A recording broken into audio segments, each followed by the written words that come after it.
Hey guys, it's Kay from KS Anonymous, and I am back today with another episode of r/Tales from Tech Support. Extremely technologically illiterate, therefore it's your fault. Hello fellow techies, long-time lurker, first-time poster. This happened yesterday, but I'm still fuming just by thinking about it. I got into a screaming contest with my boss because, as always, her ignorance was somehow my fault. So she got a colleague to email me this Excel spreadsheet that she wanted me to burn to a CD, because burning a CD is an extremely complex task and should only be performed by rocket scientists with a master's degree in nuclear physics. Yeah, I know what some of you are thinking. Aren't CDs obsolete in 2021? Why, yes, they are. But I work in a municipality, and where I'm from, almost all the public institutions and some of the private ones still use them. Anyway, I burn the dang CD, and I give it to my colleague, who later gives it to my boss. Later that day, I'm in the deputy mayor's office doing something else, when my boss comes to that office several times for different reasons. So now she knows where I am. Just when my work there is done and I open the door to leave, I see my boss, who is about to enter, holding the pieces of a broken CD in her hands. It's a good thing I check everything. How could you screw up this badly? Instead of the file you were supposed to, you burned small town mayor's name. Declaration of property. A little backstory. Since we work in the public sector, recently we all had to fill out a declaration where we declare, all the properties, houses, apartments, cars, etc. that we own. We do this once every year. So since we are in a municipality, we have a bunch of small towns surrounding our city. Their town halls are kind of like our subsidiaries. So the files she was referring to were two files that were the declaration of the mayor of one of these towns. Back to the screaming contest. I know what I burned. You think I'm blind? Those files aren't anywhere near the same folder as the one I burned this morning. Don't lie to me. I saw them with my own eyes. I broke the CD because it's useless now. Those files weren't on the CD. Come with me to your office and I'll show you. If you hadn't broken the CD, I could also show you the real file on it. We go to her office while screaming at the top of our lungs on the way there. Why are you still here? Go to your office and burn another CD with the right file this time. I'm here because you are accusing me of something I didn't do. Go on, open your optical device. See, the CD is out, yet these files are still here. And look what it says above them. Files ready to be written to the disk. So, what does that mean? Exactly what it says. Those files are ready to be written to a disk, but they are not written. They are on your computer, not on the disk. And where was the correct file then? You broke the CD, so I can't show you. We exchange some more pleasantries, and I go to my office to burn her another CD. I bring it to her, and I stay in the room to see her opening it with my own eyes. She puts the CD in and immediately goes to the optical device while the disk is still spinning. The two files from the declaration are still there. Delete these files already. How? Like any other file, I told you they're not on the CD, they're on your computer. She deletes the files. However, not only is Windows Explorer not showing the file I just burned to the CD, but it actually ejects the tray with the disk. She takes it out, and just as she's about to mouth off to me again, I notice she's holding it kind of strange. Wait a minute, is that the way you put it in the tray? Yeah. Flip it over. The label should be on the outside, while the shiny side should be on the inside. Her case is small, so the optical device is installed vertically rather than horizontally. She does as I say, and she puts the CD back in, and lo and behold, the file is there in all its glory. Does that mean I've been putting the other CD in the wrong way too? And that's why I didn't see the file? Probably.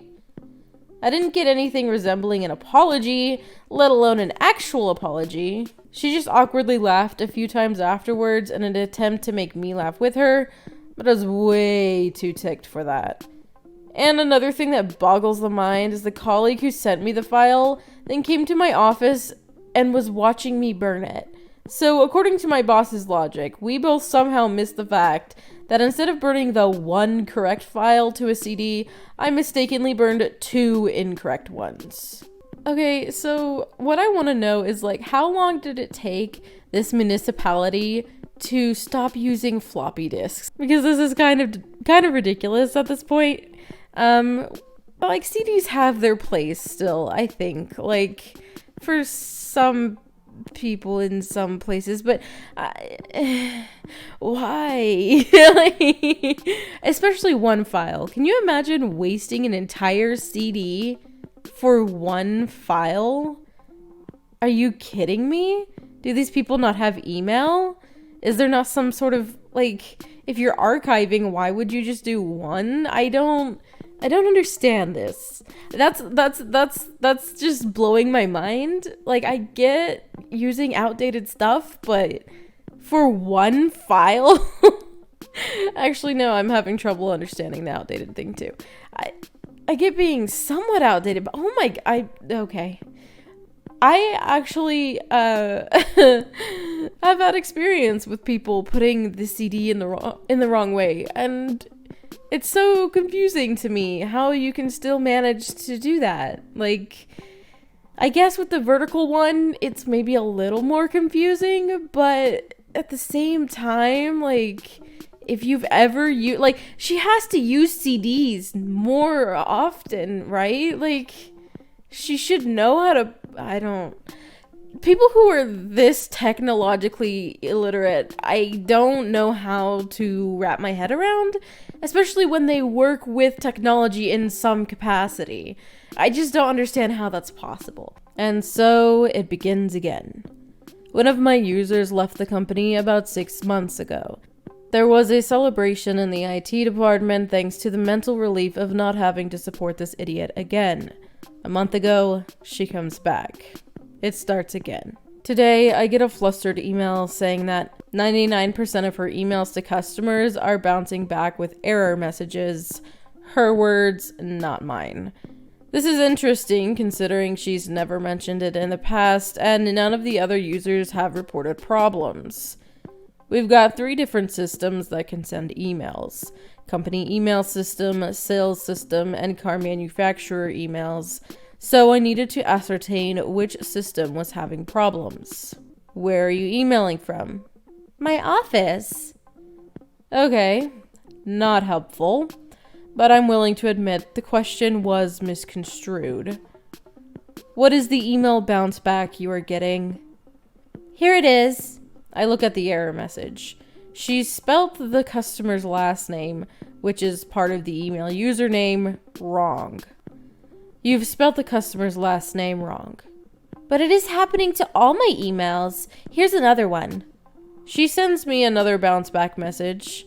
The customer sent an email from fnerk@hotmail.com, but she changed the customer email address in the sales system to fnerk@gmail.com for some reason, then tried emailing it to there. You've changed the domain name from hotmail.com to gmail.com. Oh God, I'm a D-head. Biting my tongue, I say goodbye and hang up on her. I start making up a cuppa for afternoon tea when I get another call. Okay, there is something definitely going wrong with this system. I've double-checked this customer's email address. It was wrong in the sales system and I had to change it. The customer's name is Bob, but someone put it in as Rob. I checked it is correct with the customer, then changed it in the sales system, but I still can't email him. I check. She's changed the username part of the email address from rjones to bjones, which is correct from the email he sent her, but she's added a .au to the end of the domain name, i.e. rjones@companyname.com got changed to bjones@companyname.com.au. You've put a .au on the end of the email address. OMG! This person is a financial controller, someone who needs to examine and sign contracts and financial paperwork for people buying cars. That's actually really concerning. They said that this wasn't a problem before. I wonder if she's just like flustered now that she's back. Maybe she's just out of sorts and that's why this is going on. But still, that's concerning, because if she's messing up this bad just for emails, like, what's happening if we're like her main actual part of her job where she has to pay attention to detail? Like, God. Tales from Tech Support a lot of times is like people not paying attention and not thinking, and then of course just being straight up illiterate in the particular area, which you can't necessarily like fault people who are older for, because like they didn't grow up with this stuff. But people who are like similar to my age, I don't have a lot of sympathy for, because I'm like, bruh, you and I both grew up like on computers. Even if it wasn't in your house, like your school had a computer lab you were required to do, like, you know what I mean? Like, I don't, oh God. Sometimes it's what you hear that makes the difference. A few years ago, I was a senior tech with a popular personal computer company. As a senior tech, I dealt with a lot of TDD and escalation calls. One day, my team lead comes over and puts my phone on aux, meaning when this call finishes, I won't be getting another one. After I complete my call, he comes over to my desk.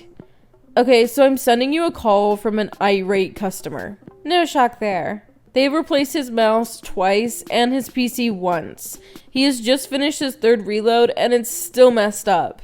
The team lead explains. What's the actual issue? I ask. His cursor is jumping all over the screen when he uses his mouse. So I take the call. First off, standard apologies. Then we go into DM and look for splats. He's having a hard time negotiating because the cursor keeps jumping around. No splits. Current driver versions. Reboot into safe mode. Same issues. Reboot with mouse out and plug in after. No change. Delete mouse drivers, disconnect mouse and reboot. Plug in mouse and drivers load. Cursor still jumping all over the screen. At this point, I'm at a loss. As I'm trying to think what to do next, I hear a click, click, click from the customer's end. What's that sound? Sorry, just tapping my pen on my desk. He replies. I can barely suppress the grin on my face. I feel like laughing out loud. Do you have a glass desk? I ask, although I already know the answer. Yes, he replies with frustration in his voice. Take a piece of printer paper and set your mouse on top of it, I advise. Okay, now what? He asks. I can tell he is losing his patience. Try using your mouse. A moment later. Oh my God, you fixed my computer! You're a miracle worker. I explained that he had an optical mouse and the beam was being scattered by the glass desktop. That's why his cursor was jumping around. All he had to do was put it on something not glass for it to work properly. Imagine having, being that company, replacing this person's computer twice. Just completely like going in and doing all this stuff. Surely at one point there would have been like a visit, right? Or does he just send it all back? Because if there was a visit, wouldn't someone have noticed like, hey, this mouse is on glass. I need to put a paper under it or something. I guess he must have just sent it back in and they were giving like remote help, maybe? Maybe because it's been like Rona time, so no one came to the house or wherever he is. But, oh my goodness. Like, mouse pads aren't just for show, especially when we're talking about the glass top. I've had that issue too. I was like, what is going on? And I was like, oh, this is a problem. That's how the mouse knows where it's going. Okay, yep. But I feel like also like, if I can figure that out, like that's what I want to know. Like, why can we figure that out? Like, oh, maybe it's because I can see like how did they get this far without understanding that? I don't get it. Anyway, that is going to wrap it up for today's video. If you enjoyed it, go ahead and drop a like and let me know your thoughts in the comments below. Really quickly, I'd like to thank my patrons. Up on the screen, you should see my face palmers and my crazy case. Thank you all so much for supporting me in that way. If you are interested in becoming a patron, checking out the original posts from today's video, or sending me an email for possible inclusion in a future video, all of that information is in the description box, so be sure to check it out. And I'll talk to you in my next video. Bye!